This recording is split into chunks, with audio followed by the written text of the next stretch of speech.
Assalamu alaikum warahmatullahi wabarakatuh. I'm Engineer Javedur. I am back with the session of mathematics. Today we are going to learn properties of numbers for class 3rd, 4th, 5th, 6th and 7th. This is the basic class what we were reading in the previous lecture about the properties of numbers.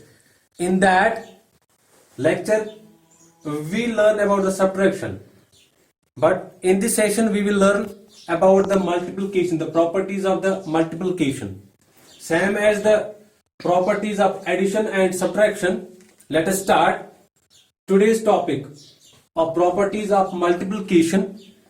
The first property, that is closure property. जो पहली property है multiplication की उसको कहते हैं closure property. Closure property किसे कहते हैं? If A and B are two whole numbers, अगर हमारे पास दो होल नंबर्स होते हैं ए और बी, हमारे पास दो नंबर है, अगर हम उनका प्रोडक्ट करते हैं A into B is also a whole number, जो उनका प्रोडक्ट निकलेगा वो भी होल नंबर ही आएगा. For example, if we have a is equal to 3 and b is equal to 4, then the product of these two numbers is also a whole number. 3 4s are 12. This 12 is also a whole number. उसके बाद जो दूसरी property है that is commutative property. अगर हमारे पास कोई भी दो नंबर है, if a and b are any two numbers, then a into b is equal to b into a. हमारे पास दो होल नंबर्स है कोई भी a और b, वो किसके बराबर है? वो इक्वल है b into a. The multiplication of whole numbers is commutative. तब हम कहेंगे कि जो मल्टीप्लीकेशन है इन होल नंबर्स का ये कम्यूटेटिव है. कम्यूटेटिव का मतलब होता है कि अगर हमारे पास दो नंबर्स होते हैं a, उसका हम मल्टीपल करेंगे b, जो उनका प्रोडक्ट आएगा वो इन दोनों के बराबर ही आएगा. Example, a into B is equal to b into a. यहां पे मैंने एग्जाम्पल दी है 3 into 4 is equal to 4 into 3.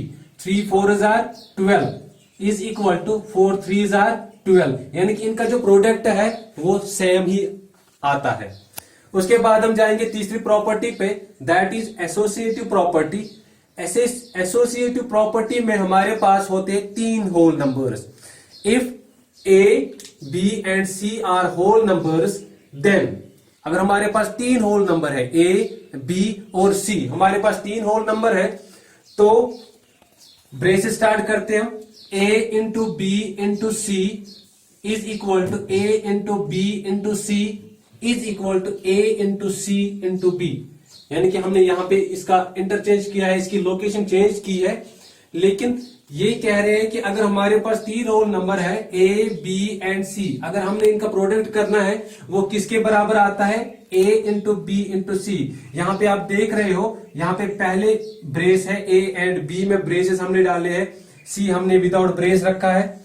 उसके बाद ए हमने दूसरे में ब्रेसेस के बगैर रखा है, यहां पे हमने ब्रेसेस बी इंटू सी पे किया है ब्रेसेस. इज इक्वल टू जो इनका प्रोडक्ट आएगा ये इसके बराबर आएगा और इसका प्रोडक्ट जो है वो इसके बराबर आएगा. कैसे? यहां पे हमने ए और सी को लिया है, जैसे कि हमने पहले लिया था ए और बी को, लेकिन यहां पे हमने ए और सी को लिया है ब्रेसेस में, और ब्रेसेस के बगैर हमने बी को रखा है. एग्जाम्पल मैंने यहाँ पे दिए, हमारे पास जो थी ब्रेसेस में ए एंड बी हमने ब्रेस में रखा था, हमने यहाँ पे तीन होल नंबर लिए हैं, एक 5 लिया है, एक 7 लिया है, एक 8 लिया है. पहले रूल के हिसाब से a इंटू बी ब्रेसेस में, यहां पे हमने a इंटू बी ब्रेसेस में रखा, और जो c है वो ब्रेसेस के बगैर. 5 7s are 35 इंटू 8 वो आ गया हमें 280. 8 5s are 40, 4 carry, 8 3s are 24 plus 4 28. ठीक है बेटा. इसी तरह से इसका जो दूसरा है a इंटू बी इंटू सी, यहां पे हमने b और c को ब्रेस में रखा है. अब यहां पे हमने जो हमारे पास यहाँ पे ये a है, ये b है, ये c है, यहाँ पे जो b 7 है हमने 7 और c को ब्रेसेस में रखा है 8 को. यहाँ पे हमने ब्रेसेस के बगैर 5 रखा है.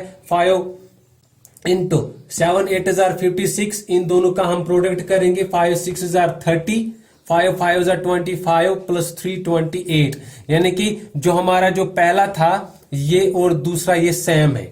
अब तीसरे पे जाते हैं। यहां पे हमने ए और सी को ब्रेस में रखा है। यहां पे ए 5 है, सी 8 है। यहां पे हमने 5 और 8 को लिया है ब्रेसेस में, और विदाउट ब्रेसेस हमने 7 रखा है जो कि बी है।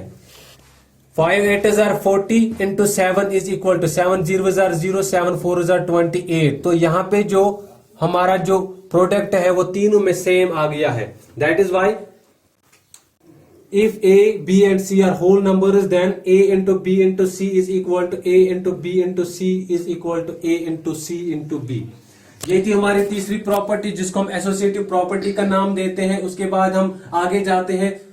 फोर्थ प्रॉपर्टी जो है वो है मल्टीप्लिकेटिव आइडेंटिटी। मल्टीप्लिकेटिव आइडेंटिटी को कहते हैं कि अगर हमारे पास कोई भी नंबर है, अगर हमने उनका मल्टीपल 1 से किया, यानी कि उनका जो प्रोडक्ट आएगा वो नंबर, जिस नंबर से हमने उसको मल्टीपल किया वही आता है।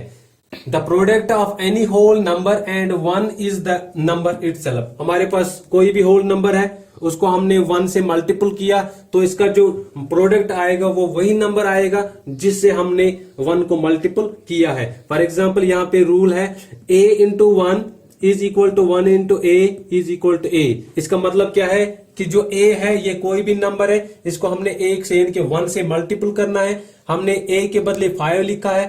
5 into 1 is equal to 1 into 5 is equal to 5, यानी कि वही नंबर, द नंबर इटसेल्फ। ठीक है ना, जो हमने नंबर लिया है वही इसका प्रोडक्ट आता है। और हम जाते हैं फिफ्थ प्रॉपर्टी पे, property of zero. Property of zero जो वो कहते हैं कि the product of any whole number and zero is always a zero. अगर हमारे पास कोई भी होल नंबर है, ए हमारे पास होल नंबर है और उसको हमने जीरो के साथ मल्टीपल करना है, जो इसका प्रोडक्ट आएगा वो हमेशा जीरो ही आता है। यानी कि जीरो के साथ कोई भी होल नंबर प्रोडक्ट को हम करते हैं कि मल्टीपल करते हैं, जो इनका प्रोडक्ट आएगा वो जीरो ही आएगा। यहाँ पे एग्जांपल हमने दी है a into zero is equal to 0 into A is equal to 0। हम लेते हैं a के बदले कोई नंबर, जैसे कि हम ले रहे हैं यहाँ पे, मैं 5 को लेता हूं। 5 हमारे पास है, इंटू हम करेंगे 0। ठीक है, तो जीरो से कोई भी नंबर हम मल्टीपल करेंगे तो वहां पे 0 आता है। This is the property of zero in the multiplication. तो है कि आने वाले वीडियो तक हमें दीजिए इजाजत। अल्लाह हाफिज।